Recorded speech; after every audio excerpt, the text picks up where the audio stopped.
ক্রীড়াঙ্গনে বিজয় দিবসের আনন্দকে আরও রঙিন করে তুলতে ব্যতিক্রমী উদ্যোগ নিয়েছে দেশের অন্যতম শীর্ষ শিল্প গ্রুপ আকিজ রিসোর্স। এরই অংশ হিসেবে প্রতিষ্ঠানটির পৃষ্ঠপোষকতায় বিজয় দিবস উন্মুক্ত ও জুনিয়র টেনিস প্রতিযোগিতা 2025 অনুষ্ঠিত হয়েছে। রাজধানীর জাতীয় টেনিস কমপ্লেক্সে শনিবার জাঁকজমকপূর্ণ ফাইনাল ম্যাচ ও সমাপনী অনুষ্ঠানের মাধ্যমে টুর্নামেন্টের পর্দা নামে। এতে বিশেষ অতিথি হিসেবে উপস্থিত থেকে বিজয়ীদের হাতে পুরস্কার তুলে দেন আকিজ রিসোর্সের ম্যানেজিং ডিরেক্টর ও সিইও শেখ জসিমউদ্দিন। আমি 25 বছর আগে এইখানের মেম্বার ছিলাম। অনেক আনন্দ লাগতেছে অনেক দিন পরে আসার।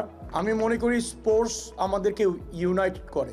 যারা যারা অংশগ্রহণ করেছে সবাইকে কংগ্রাচুলেশন জানাচ্ছি, বিকজ স্পোর্টস আমাদেরকে শেখায় it's not a destination, it's a journey.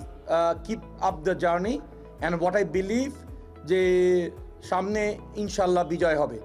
টুর্নামেন্টের ফাইনালে বিভিন্ন ক্যাটাগরিতে চ্যাম্পিয়ন হন পুরুষ এককে কাব্য গায়েন, পুরুষ দ্বৈতে মোহাম্মদ সায়েম ও জারিফ আবরার, মহিলা এককে সুমাইয়া আক্তার, মহিলা দ্বৈতে সুমাইয়া আক্তার ও সুস্মিতা সেন।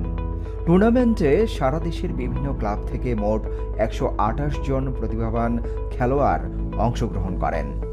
আকিজ রিসোর্সকে ধন্যবাদ জানিয়ে আয়োজকরা জানান, এই ধরনের টুর্নামেন্ট ভবিষ্যতে জাতীয় ও আন্তর্জাতিক পর্যায়ে টেনিসে বাংলাদেশের অবস্থান আরও শক্তিশালী করবে। আর আমরা বেশি বেশি করে টুর্নামেন্ট করার চেষ্টা করবো এখানে। এরপরে পূর্ণ টুর্নামেন্টগুলো আরও কালারফুলতে করতে হবে, যাতে আমাদের ইয়াংস্টাররা এর প্রতি আরও বেশি আগ্রহ প্রকাশ করবে, তারা যারা জড়িত হয় ভিতরে আর কি।